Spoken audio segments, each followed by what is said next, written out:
interesante velada, llamémosle, que se ha organizado, haya traído tanto público, pero cosa que me parece muy razonable. Si me olvido de alguien, me disculpan.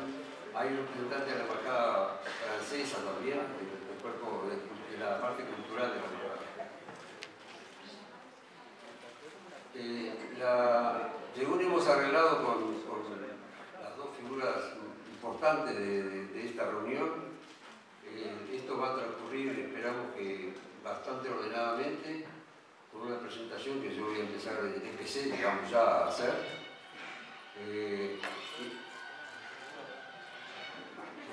20 minutos van a hablar cada uno en sus intervenciones iniciales.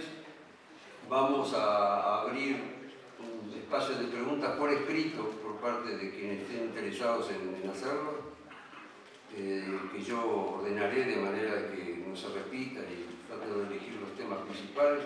Las preguntas en principio son sobre lo que ellos hayan dicho o lo que se les ocurra, pero vamos a tratar de que no sea un desorden muy grande.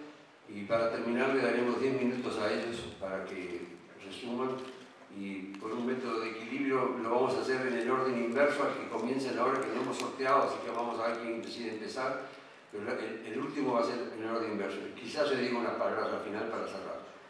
Hemos acordado también que no sea una jornada infinita, que a las 9 hayamos terminado, que en menos de 2 horas, digamos, de manera de que sea un diálogo fructífero, positivo, donde las distintas posiciones se planteen con lucidez y con respeto.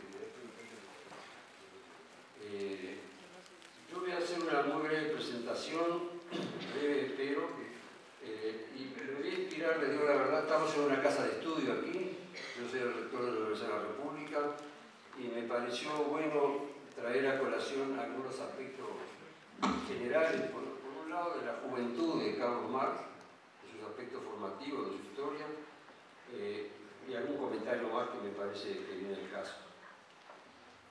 Bueno, Carlos Marx nació, va a ser pasado mañana 200 años, nació en la ciudad de Treveris, Thiers en alemán, Utrecht en francés, tiene nombres distintos. Es una ciudad que está en la frontera con Luxemburgo, con Bélgica, con Francia, allí en ese entorno de lugares. Y cuando tenía 18, empezó a estudiar en la Universidad de Bonn y se trasladó, yo no entendí muy bien por qué, si fue por influjo de su padre o por qué, a Berlín, a la Universidad de Berlín, que había fundado Humboldt a principios del siglo XIX. La historia, el movimiento de Marx es muy parecido al movimiento de un famoso matemático, Weierstrass, que también empezó en Bonn y terminó en Berlín. Está claro que Marx no terminó en Berlín, pero los movimientos fueron parecidos. Lo de Weierstrass es mucho más complicado porque tuvo muchos lugares distintos de Alemania. Tenía 18 años cuando se trasladó a Berlín. La Universidad de Berlín, que ahora se llama Universidad Humboldt, desde el año 1949, me parece. También le llaman por el lugar donde está Unter den Linden, bajo los Tilos, que es el nombre de la avenida sobre la que está, una avenida muy importante, como es la puerta de Brandenburgo, con la isla de los museos en Berlín. Marx se trasladó ahí, había empezado a estudiar Derecho en Bonn, pero se trasladó y se encontró con la gran escuela hegeliana. Fichte y Hegel fueron rectores de la Universidad de Berlín, creo que Fichte fue el primero incluso, y Schopenhauer también fue alumno de Berlín, y Einstein también, es una gran universidad alemana. Y en ese tiempo se estaba en discusión toda la filosofía hegeliana y en particular su influencia en relación con los estudios clásicos sobre los filósofos griegos. Y la tesis de doctorado de Marx es sobre filosofía griega, y mirando un poco algunos trabajos uno encuentra que los orígenes del materialismo histórico, que después se pasó a llamar así, están en esos trabajos iniciales de Marx estudiando la filosofía griega. En una de las historias de biografías clásicas, diría yo, de Marx, se dicen algunas cosas que me parecen buenas para hablar de ese periodo.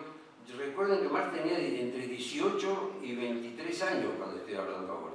Era un joven y estaba en esa categoría de personalidad.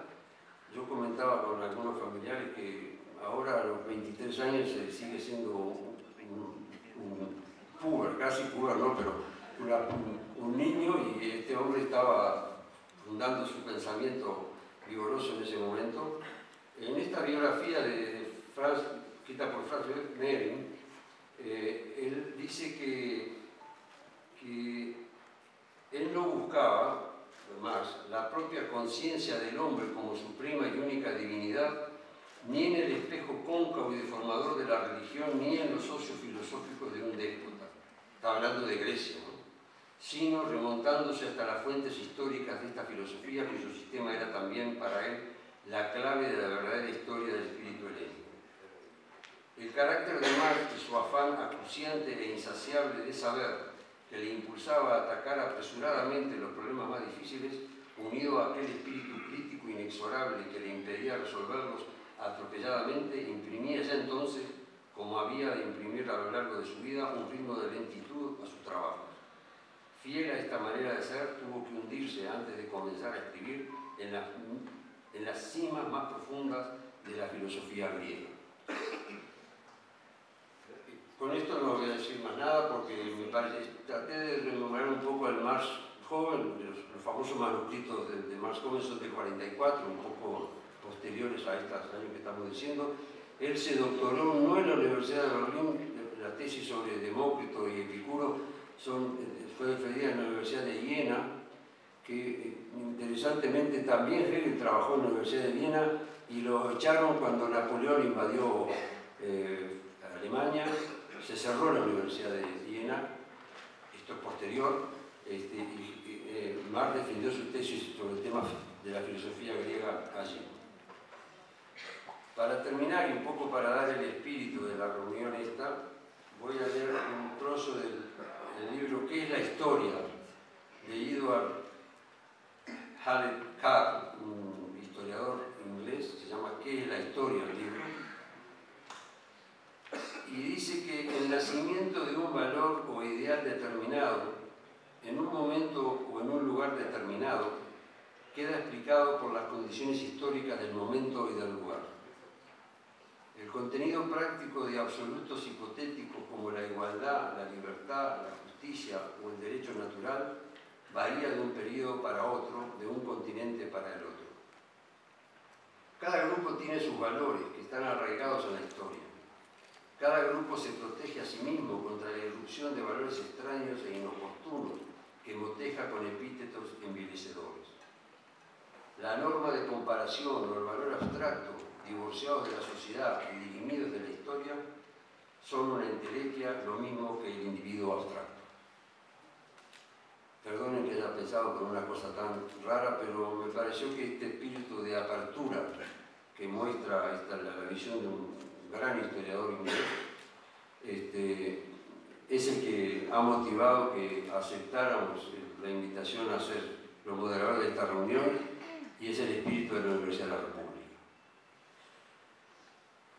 Dicho esto, que quizá diga algo más después, yo le voy a pasar la palabra al doctor Sanguinetti por los años. Como quiera. Me parece que tiene que ser al revés. Son 20 minutos, como le dijimos, trataré de ser... Bueno, ante todo, señor rector y estimados amigos, les expreso mi alegría de estar esta tarde acá, en este ámbito universitario, para discutir, para hablar, para exponer, todavía para provocar la reflexión y el pensamiento en este tiempo tan acelerado que vivimos y en que las pausas de reflexión son tan pocas, movidos como estamos o sacudidos como estamos normalmente por la avalancha de las noticias de los medios de comunicación y ahora todavía de las redes. Pero para ubicar el tema voy a hacer dos lecturitas que no me son habituales, pero viene bien leerlas.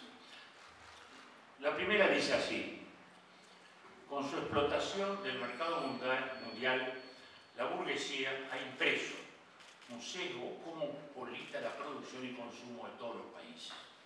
Para el chasco y desazón de los reaccionarios, ha retirado debajo de nuestros pies el mismísimo suelo nacional. Las viejas industrias nacionales han ido y se siguen yendo a pique, presionadas por nuevas industrias cuya entrada en escena constituye un serio riesgo para todas las naciones civilizadas. La vieja autosuficiencia y cerrazón a nivel local y nacional han dado paso a un movimiento en la producción, no solo en la producción industrial, sino también en la producción espiritual. Así, los productos del espíritu de cada nación se convierten en bien común. La unilateralidad y cerrazón nacionales tienen los días contados, mientras vemos cómo, a partir de numerosas literaturas nacionales y locales, se va formando una sola literatura mundial. Esto es un párrafo de Marx y Engels en el Manifiesto Comunista. Da toda la apariencia de un teórico actual de la globalización, de un defensor actual de la globalización. La globalización a veces es mirada como una conjura siniestra. Bueno, Marx, que decía que no había nada más revolucionario que la burguesía, hasta el momento en el cual él se incorpora a la historia, así lo dice, en esta descripción de lo que es el mundo globalizado. Ahora pasamos a otra lectura. El soberano tiene tres deberes de sobresaliente importancia, pero que están al alcance y comprensión de una inteligencia corriente. Primero, el deber de proteger a la sociedad de la violencia e invasión de otras sociedades independientes.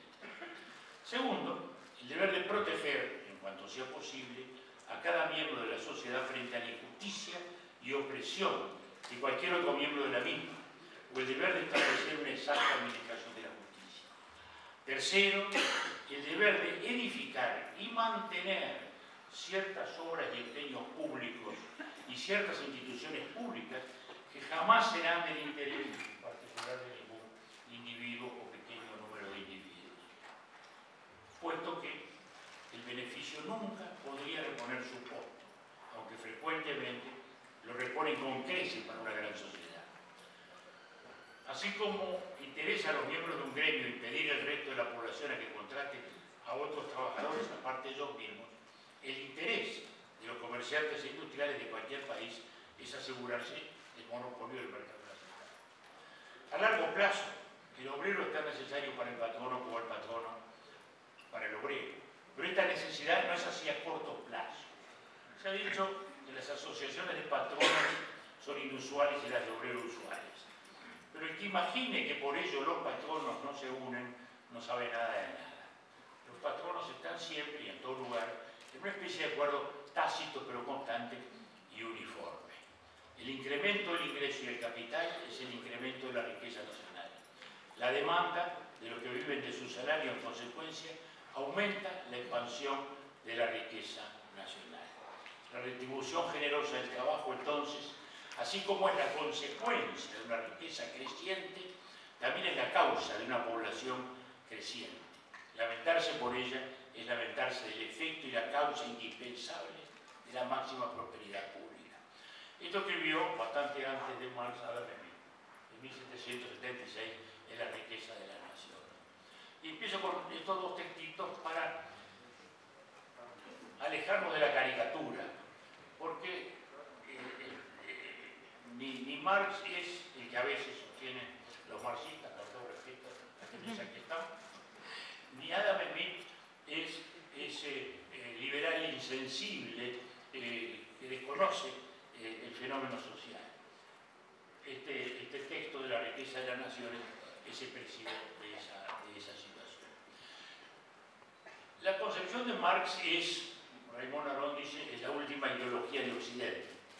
Es decir, si entendemos por ideología un conjunto sistemático de principios y de referencias necesarias para la interpretación de la sociedad y de la historia, Marx es el que construye la última ideología. Él estuvo, por supuesto, muy influido por la Revolución Francesa y sus consecuencias posteriores, pero siendo ambas, la Revolución Francesa como luego la Revolución Bolchevique, de pasión universal, de vocación universal. La diferencia está en que Marx construye luego una utopía y la definición de leyes que pasan a ser ineluctables, mientras que la Revolución Francesa y el liberalismo, fuera de sus grandes principios de libertad, igualdad y fraternidad, no construyen un sistema de interpretación. El Marx sí intenta una explicación del mundo y a partir de allí construye una gran ideología. Más parte, yo diría, de una visión antropológica del hombre. Es decir, el hombre no es representativo de una esencia humana constante y permanente. No hay una esencia humana que se proyecte en el tiempo. El hombre es lo que hace, el hombre es su trabajo, el hombre es parte de las relaciones de producción en que vive. Y eso es lo que conduce a Marx a una concepción materialista de la vida. Es decir, importan más las cosas que las creencias, importan fundamentalmente los factores de la estructura productiva. De ahí él deriva hacia lo que él considera leyes naturales del desarrollo humano. Es decir, él advierte, vean ustedes, como una especie de legislación preexistente que hace de la lucha de clases y de esa evolución leyes de inevitables consecuencias, leyes que se van a producir naturalmente. Y no es la conciencia la que moldea las estructuras de producción, sino que las estructuras de producción son las que generan la conciencia de los humanos. Es decir, es una concepción, como se ve típicamente, materialista y claramente antipsicologista también, como era Stuart Mill u otros de los pensadores de ese tiempo y de esa época. Esa concepción materialista genera una dialéctica de luchas de clases y unas estructuras de producción que van evolucionando y que en cierto momento, cuando se produce la contradicción entre la realidad actual y esas estructuras de producción, se entra en la situación revolucionaria. Esta es sintéticamente expresada la concepción materialista de la historia, la que lleva luego a pensar en cuál es, y ahí empieza el Marx profético. Una cosa es el Marx que explica, que interpreta la sociedad capitalista, asumiendo la actitud revolucionaria de la burguesía, como acabamos de describirlo en el párrafo que transcribimos, y a partir de allí es que se produce una visión hacia adelante. Él ve el mayor obstáculo es la propiedad. Entonces, la disolución de la propiedad es la condición necesaria de llegar a esa etapa de la sociedad comunista, en la cual ya las clases sociales irían desapareciendo. La situación revolucionaria se produciría de ese modo. Y allí es donde empezamos a controvertir o comparar la profecía, la utopía, con la realidad. Ni Platón ni Tomás Moro, los grandes constructores de la utopía, no tuvieron una realidad que los confrontara. Marx sí.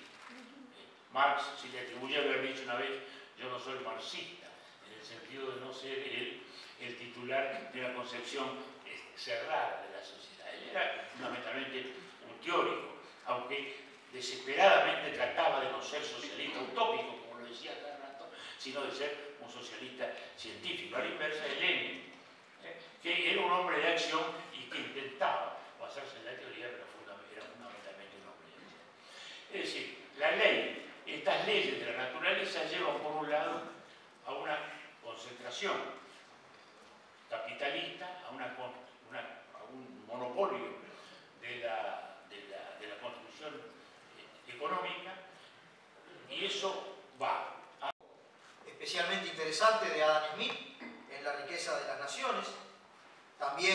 había una trayectoria grande de mantener, continuar y superar críticamente la tradición de Ricardo.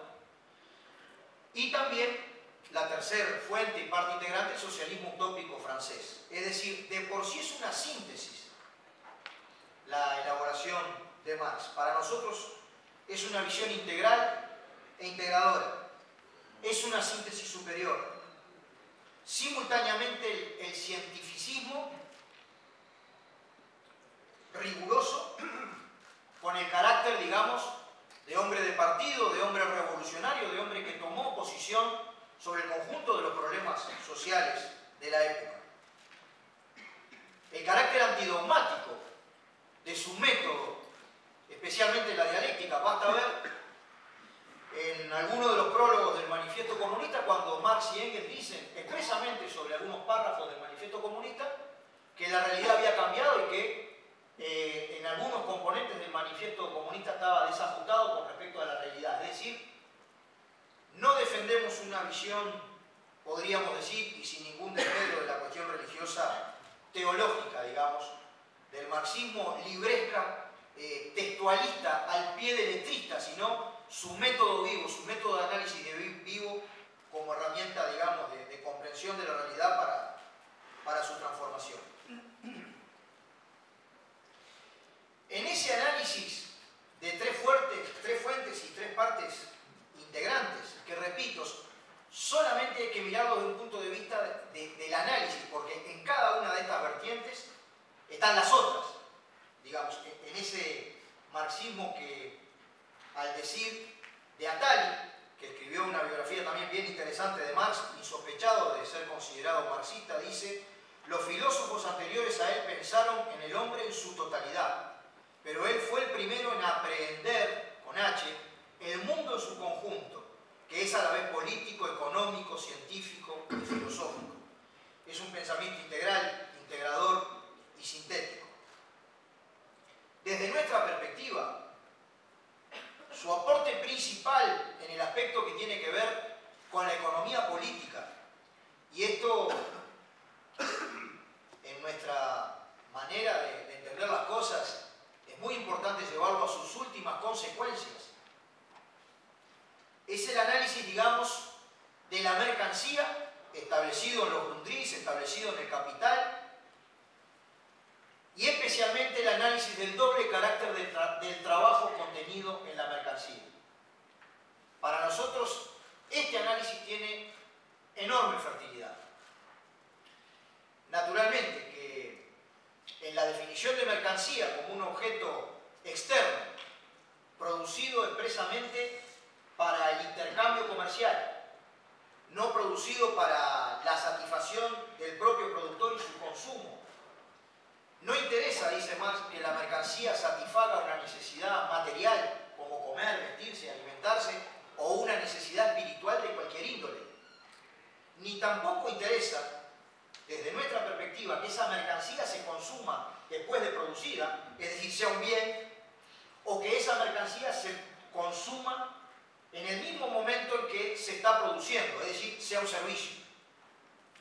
Yo creo que la riqueza de este concepto, digamos, dialéctico contradictorio del doble carácter del trabajo contenido en una mercancía nos ubica simultáneamente en las características del valor de uso, como las propiedades concretas, digamos, de las mercancías para satisfacer tal o cual necesidad, en las características del trabajo concreto o útil contenida en esa mercancía que satisface determinado valor de uso, pero en la comparación, a partir del método dialéctico de la abstracción, de cuál es el elemento común que puede constituir la naturaleza del valor de las mercancías, el concepto que cualquier mercancía deriva del tiempo socialmente, el tiempo de trabajo socialmente necesario invertido en su producción. Y para mí esto es realmente un aporte desde el punto de vista de la economía política que es fundamental, porque establece, ahí sí, en raigambre con los aportes anteriores, digamos, de la economía clásica inglesa, el concepto de plusvalía absoluta. En el momento que él escribía El Capital, los obreros, particularmente ingleses, venían desarrollando una lucha importante por la reducción de la jornada de trabajo. La plusvalía puede ser absoluta en tanto y en cuanto se extiende el tiempo de la jornada de labor del trabajador. Pero principalmente, yo me quiero detener en el concepto de plusvalía relativa, que es aquel que deriva de la mejora de la capacidad técnica del trabajo o productividad y todas las consecuencias que tiene este concepto. Es decir, el capital en sus distintos lugares de inversión, impelido por la competencia, se ve obligado a revolucionar permanentemente las condiciones técnicas de la producción en aras de aumentar la productividad del trabajo. Esa productividad del trabajo hace que la misma cantidad de trabajo genera en definitiva más riqueza y el capital que se adelanta en ese proceso es el que captura más ganancia. Y específicamente, a partir de esta concepción, digamos, explicada en el capítulo 13 del capital, de la plusvalía relativa, el aumento de la productividad, la tendencia al cambio en la composición orgánica del capital, es decir, que el capital se ve impelido en forma permanente a invertir una proporción mayor del capital en maquinaria y equipos o tecnología, podríamos decir, que con respecto al capital invertido en el pago de la fuerza de trabajo.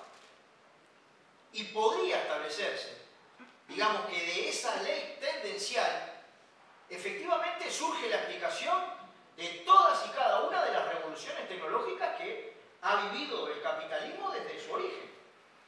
El capitalismo es un régimen que no puede dejar de revolucionar en forma sistemática las condiciones técnicas, digamos, de la producción. En ese sentido, efectivamente, nosotros estamos muy convencidos que esa prospección, justamente habíamos, y no hicimos ninguna coordinación con el doctor Julio María Sanguinetti antes de esta charla, seleccionado una cita textual de ese capítulo del Manifiesto Comunista. Esta visión, hay que ver que él escribió el Manifiesto Comunista en el año 1848.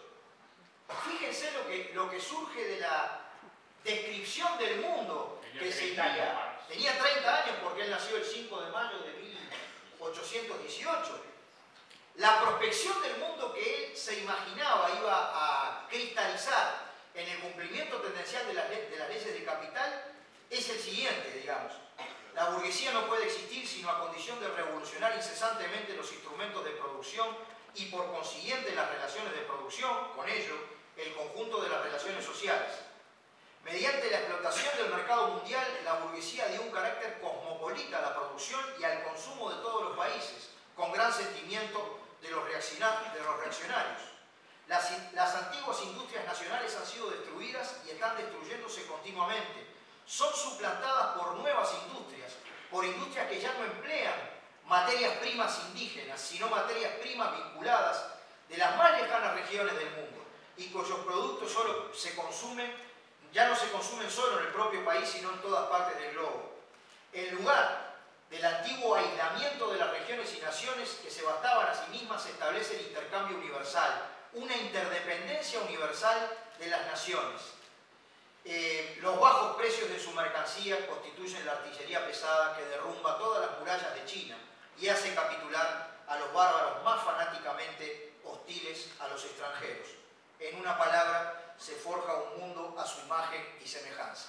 Si esta descripción no es la explicación de lo que puede llamarse más parecido a los términos anglosajones, globalización, o lo que puede llamarse mundialización del capital, con términos más franceses, bueno, escrito muchos años antes de que suceda.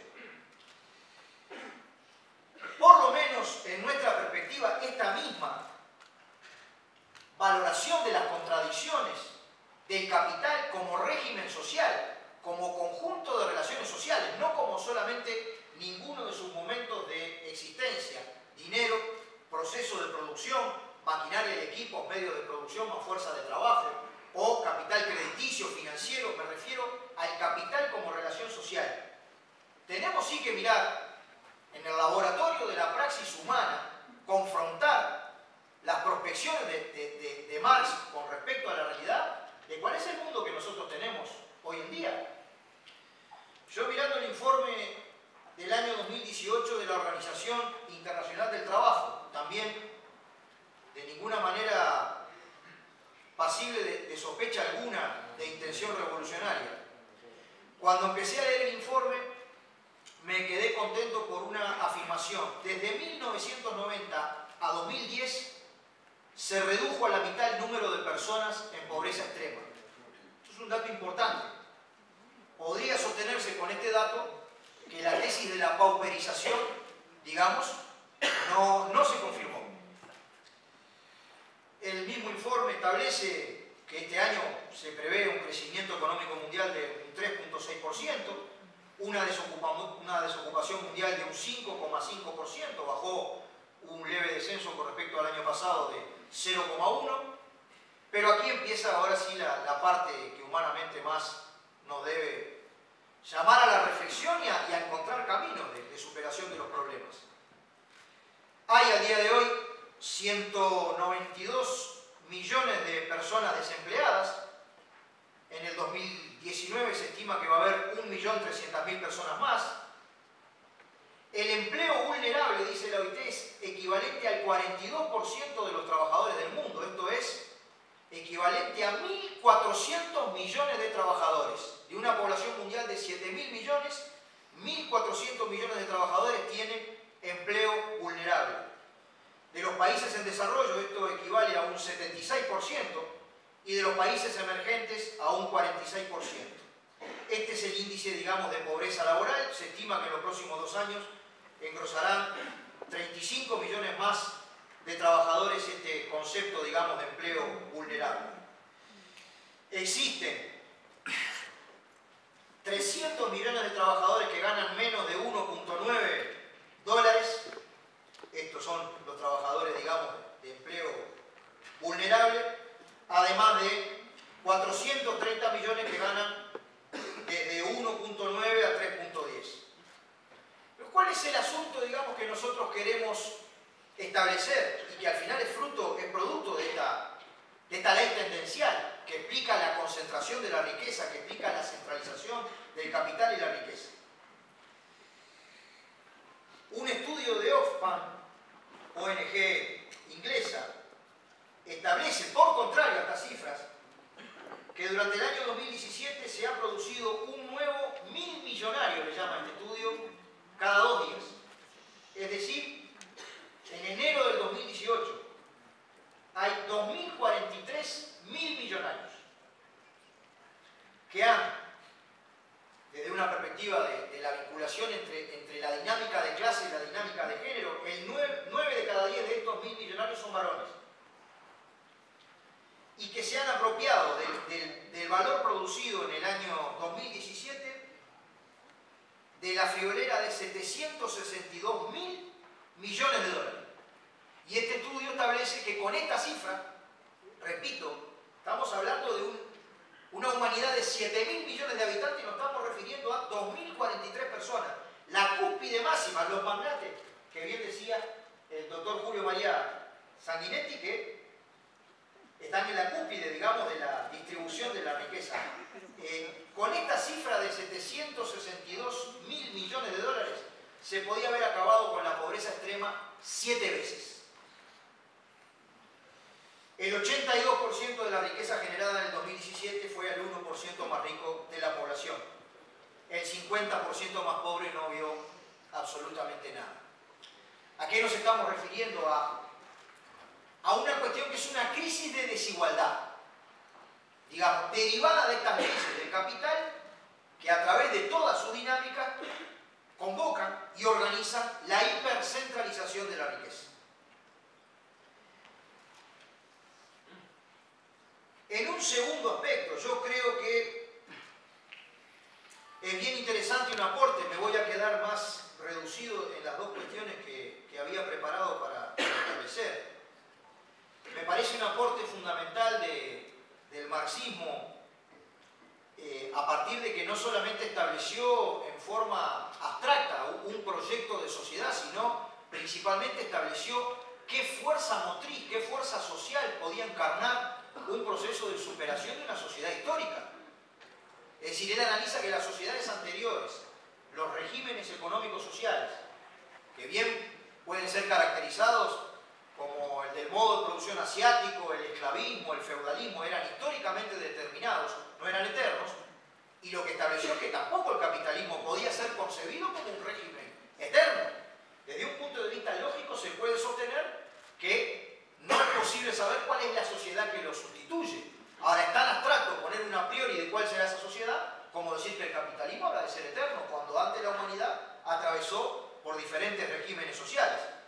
Yo creo que es bien importante cómo Carlos Marx establece que la fuerza motriz principal de esa transformación es el proletariado que él conoció, son los asalariados. Bueno, es un elemento de discusión, de trabajo de la ciencia social moderna, cuál es la fuerza social en que encarna una perspectiva de futuro.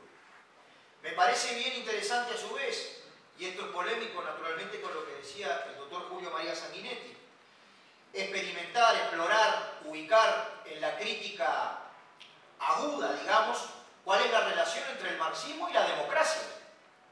Yo considero que la cuestión democrática no es atribuible estrictamente a la concepción capital liberal, y creo que el movimiento obrero, en su trayectoria de lucha, sistemáticamente estuvo unida a la cuestión democrática.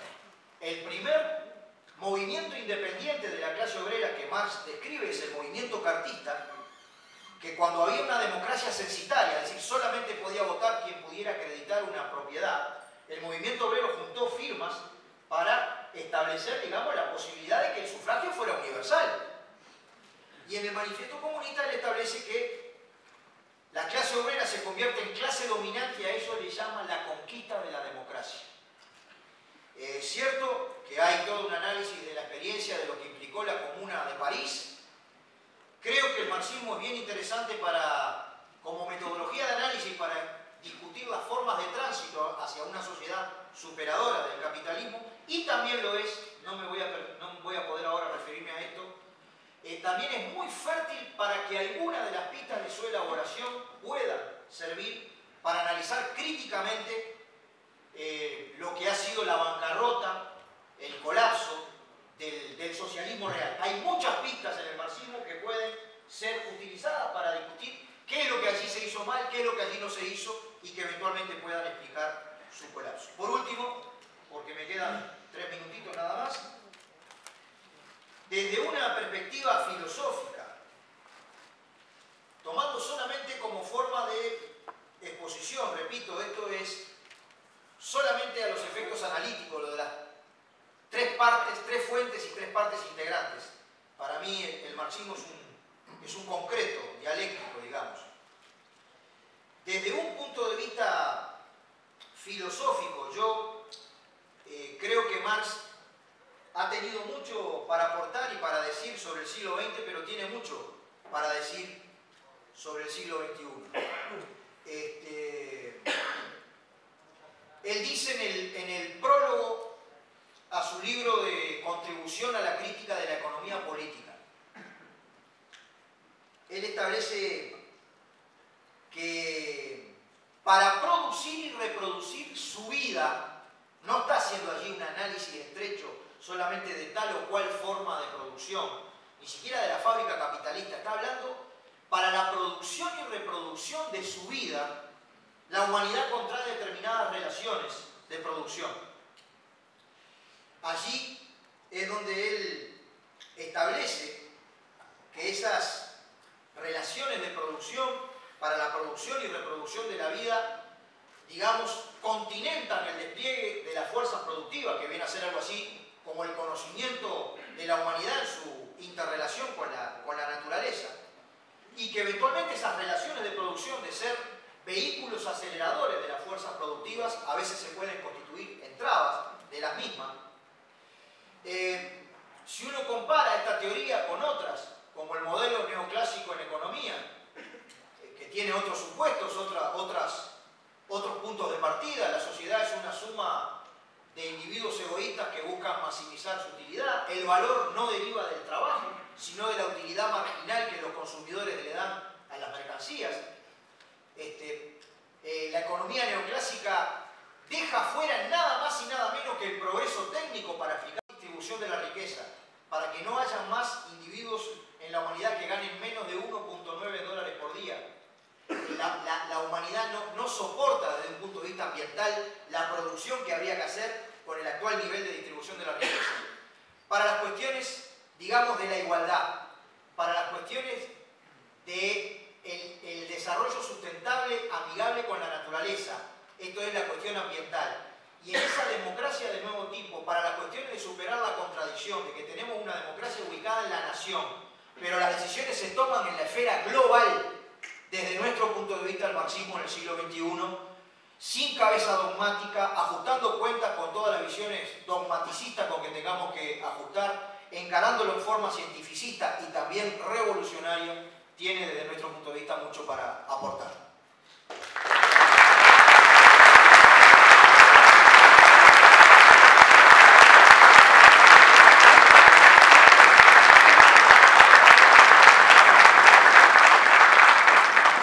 Muchas gracias.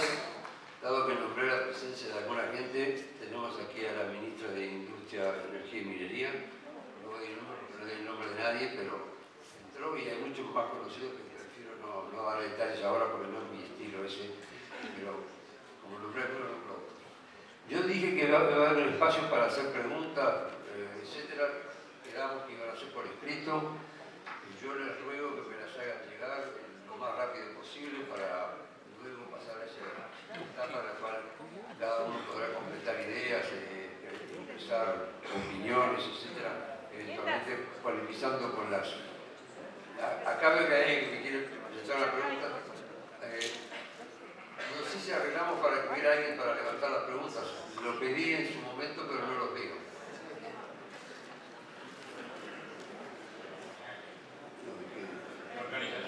Falló la organización. El rector no tiene poder ninguno. Gracias.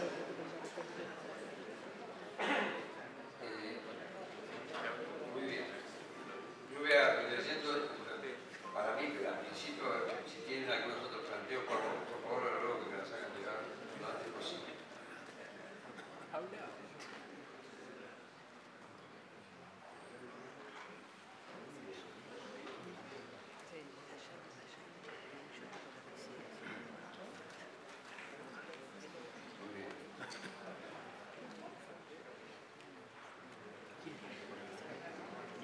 Están usando como buen criterio los carteles de reservado que figuraban ahí.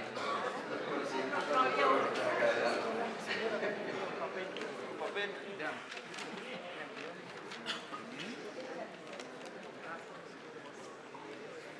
Tengo problemas con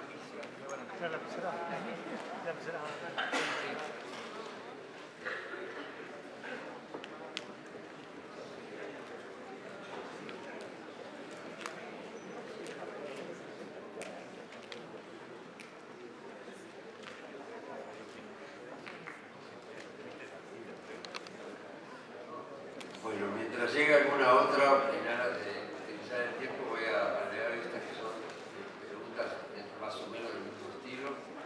Y agarrar las dos puntas para que se respondan. Uno dice, en el camino del socialismo la humanidad, en la prueba y error, ya puso 100 millones de muertos. ¿Cuándo paramos los ensayos? Eso dice la pregunta. Y ya que están los datos de la OIT, ¿cuál es el desempleo en Venezuela, Corea del Norte y sus salarios mínimos, creo que dicen?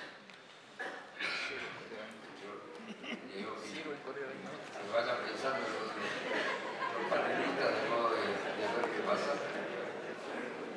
Yo les ruego que me hagan preguntas, efectivamente, después van a tener la oportunidad ellos dos de comentar sus pensamientos.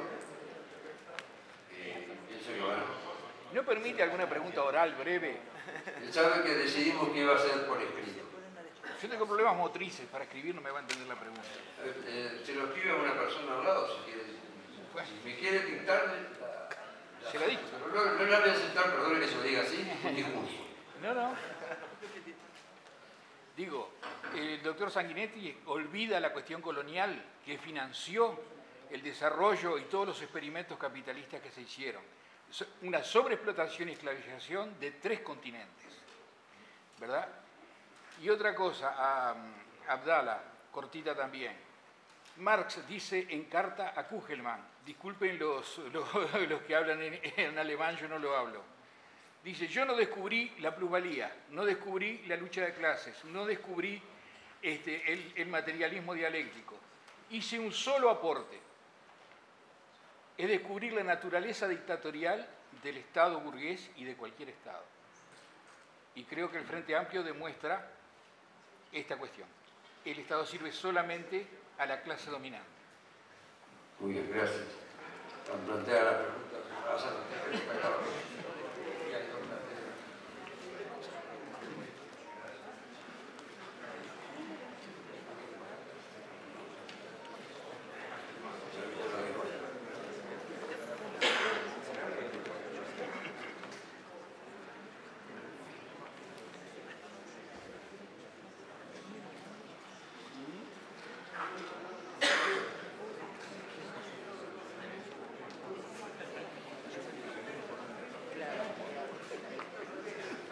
Muy bien, voy a leer unas más y paro acá.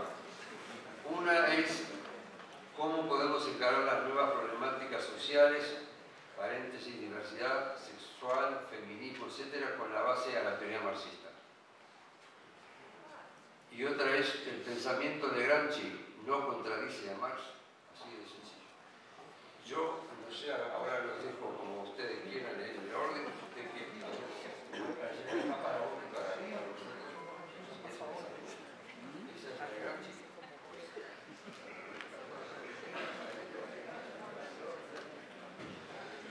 Bueno, eso lo que pregunta,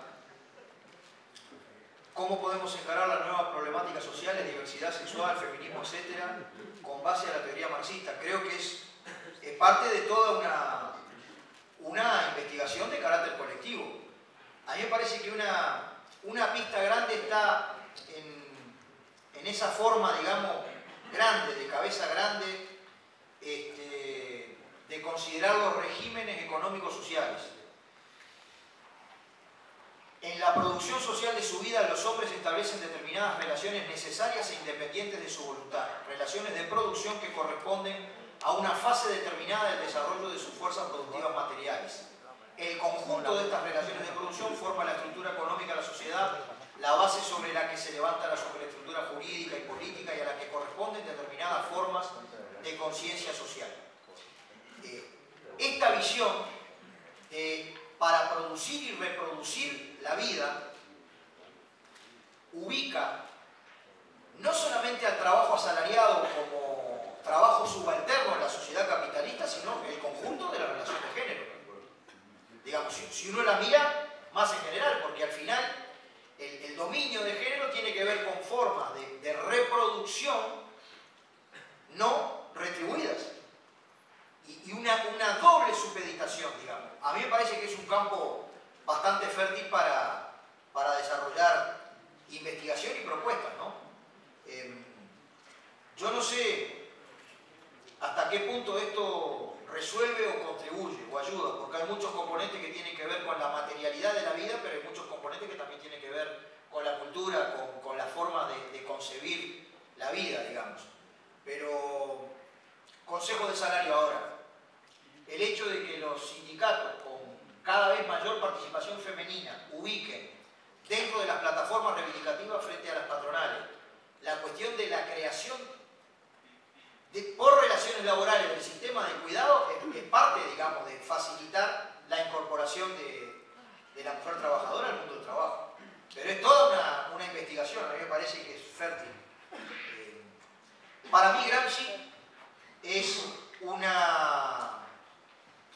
un enriquecimiento del marxismo para las condiciones, digamos, occidentales.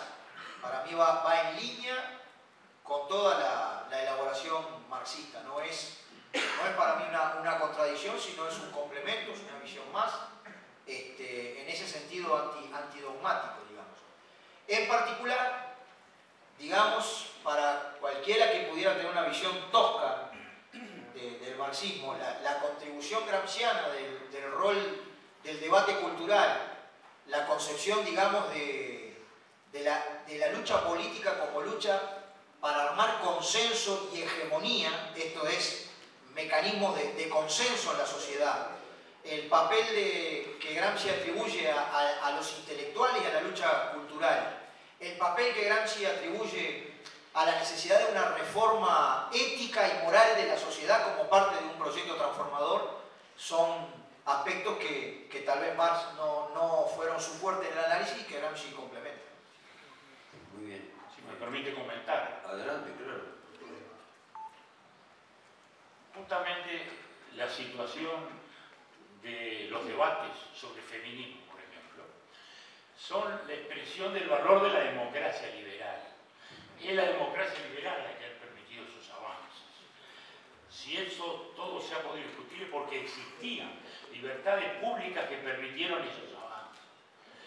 El Estado, que se ha construido a partir del liberalismo, ha mostrado cómo esa libertad es la capacidad creativa y cómo justamente las garantías que otorga él son las que han permitido esa expansión. Durante muchos años, el marxismo, como derivación también del pensamiento de Marx, consideraba que las libertades de las constituciones burguesas eran absolutamente formales. Yo diría que América Latina es un buen testimonio. Cuando se pierden esas libertades formales, cuando se pierden esas garantías, se pierde todo. O sea que las libertades de las constituciones democráticas, liberales, no son formales. Esa es la sustancia del progreso de la democracia. Y uno lo ve en la aplicación de la teoría marxista justamente al socialismo real, al cual lo diría Ordala, se ocurre lo contrario. La Unión Soviética cayó, es el único imperio que no cayó por una derrota militar, cayó justamente porque la falta de estímulos y la falta de productividad en el trabajo derrumbó, porque esa economía se demostró absolutamente ineficiente.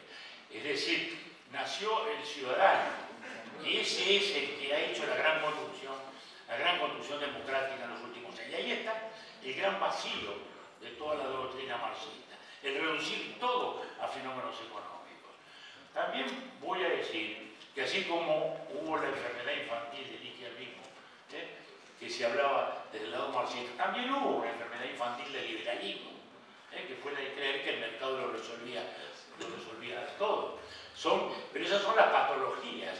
Lo importante es que ningún sistema ha sacado más gente de la pobreza que la democracia liberal asociada a la economía de mercado.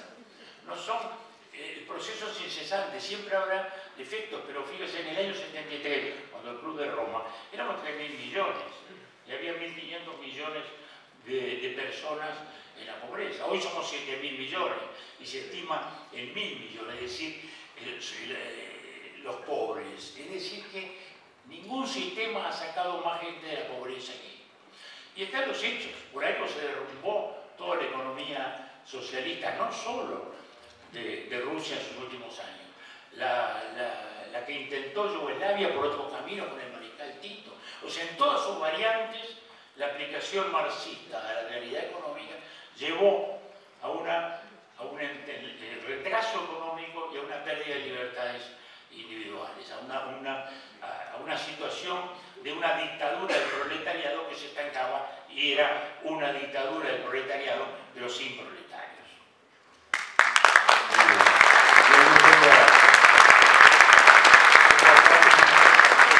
Una pregunta para aclararla porque está referida así. Hay una parte que no la entiendo, me la va a traducir quien la presentó. Usted mencionó, dice, trabajadores que perciben una retribución de, y no entiendo qué dice acá. Diaria. Una retribución Diaria. diaria. Acá no dice eso, pero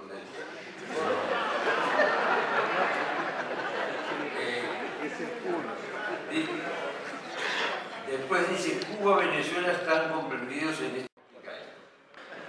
Esa es la pregunta. Tiene proceso marxista, en Cuba, Venezuela pasa algo distinto. ¿Y cómo explica esto? No sé, la verdad que yo leo lo que me da. Hay unas preguntas más sobre el asunto venezolano que no la incluiría en las mismas anteriores. Y le dejo la la palabra a Dara si usted tiene algo para decir respecto a eso, que está claro que estamos en cuestiones mucho más específicas. Yo lo dejo ahí, si no entrar en esto, no tengo problema. No, desde el punto de vista del capital y el mercado, como forma social de distribución de la riqueza, los últimos datos de Credit Suisse indican que 42 personas poseen actualmente la misma riqueza que 3.700 millones de personas más pobres en el mundo. Esto fue revisado a partir de los datos del transcurso económico del año 2017. Están las notas metodológicas que pueden desarrollar y dar cuenta de con qué metodología OFAN llega a esta cifra, y la variación con respecto a estudios anteriores es que antes de este estudio 8 personas tenían exactamente la misma riqueza que 3.700 millones y ahora son 61. Por esa cuestión que yo establecía, que se ha producido un nuevo 1000 millonarios, le llaman ellos, cada 2 días. Son estos 2.043 personas. A ver si se entiende desde el punto de vista de qué es lo que nosotros sostenemos. Estén donde estén, ¿no? Desde el punto de vista metodológico yo no puedo poner como responsable a la Iglesia en su conjunto de lo que hizo la Inquisición, digamos. La discusión del socialismo real, desde nuestra perspectiva, no tiene que ver con el marxismo, su teoría y su elaboración. Tiene que ver con la aplicación humana, que en muchos sentidos, yo establecía al principio, en muchos sentidos se desvió de aportes vertebrales del marxismo. Particularmente a partir de lo que ha sido el camino, digamos, de burocratización de esos procesos, en donde lo que no se mantuvo es el doble poder que particularmente Lenin inauguró en el periodo entre febrero y octubre. Es decir, se disolvió la efervescencia y la participación en los consejos de los trabajadores. La clase completa fue sustituida por la configuración partido y el partido fue sustituido por una burocracia, digamos. Por lo menos desde nuestra perspectiva, si uno mira las discusiones hacia adelante de formas de tránsito hacia una sociedad que por lo menos genere las instituciones colectivas que eviten los peores males del capitalismo. Y en general uno analiza que hay economías que están siendo emergentes con un fuerte papel del Estado, pero a su vez también dejan el dinamismo innovador de los sectores privados simultáneamente. Una matriz económico-social de esta naturaleza debería ser sumamente cuidadosa de la democracia representativa y simultáneamente tendría que tener forma de democracia participativa, las dos cuestiones. El mismo carácter que se establece, digamos, en la economía, ¿no? Por lo menos me parece que en esos aspectos se puede aportar bastante. ¿Qué mecanismos de gobernanza se van a desarrollar a nivel mundial? ¿Cómo generar una democracia que también juegue en esos escenarios? ¿Cómo, en definitiva, distribuir la riqueza para un mundo más humano? En ese sentido hay muchos aportes que se pueden hacer. Es evidente que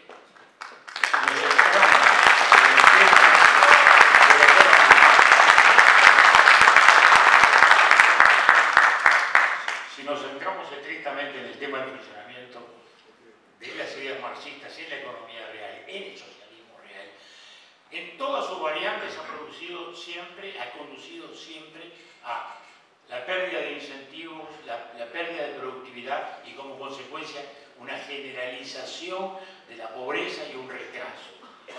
¿Por qué China, dentro de un sistema todavía de partido único comunista, ha abandonado la economía socialista, la economía marxista? Porque no le daba respuesta, porque no le aportaba crecimiento, porque mataba la iniciativa individual, porque no había creatividad. Ahora, ¿qué? Hay desigualdades, por supuesto, pero las desigualdades son justamente las que se han de discutir a través de la estructura democrática, que es la que ha habilitado eso. Si el sindicalismo se ha desarrollado en Occidente, es por la democracia liberal.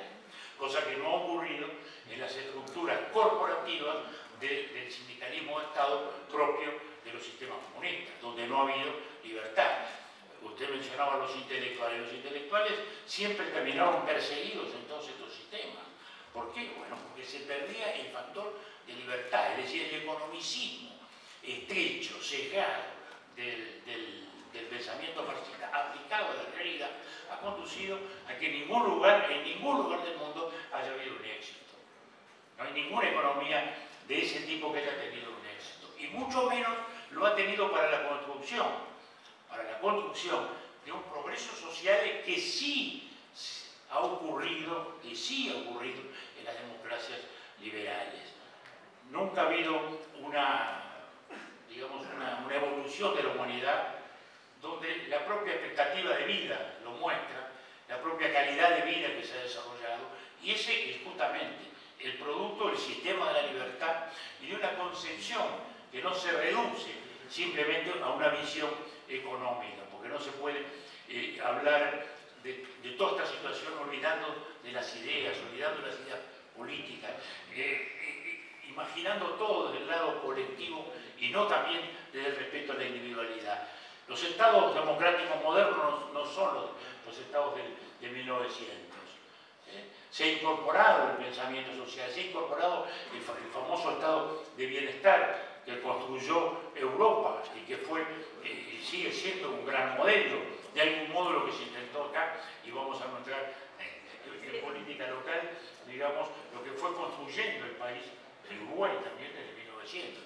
Es decir, no es un estado juez y gendarme como era en la época de Bilbao, no. Pero eso ¿por qué fue? Porque la libertad política permitió, porque la democracia liberal le dio la posibilidad de influir a los más, que ese es el gran tema. El secreto de la democracia es ese, que los más son los que votan. Ya no estamos hablando de un obrero mercancía proletarizado por una clase aristocrático-burguesa que lo domina. Estamos hablando de un ciudadano que vota. Y el ciudadano que vota son los más. La mayoría de los trabajadores son quienes votan. Y esa es justamente la gran fuerza de la democracia liberal. Y por eso mismo, a su vez, es la gran debilidad de economías socialistas, que ninguna de ellas ha logrado ni más prosperidad, ni más crecimiento, ni más justicia social.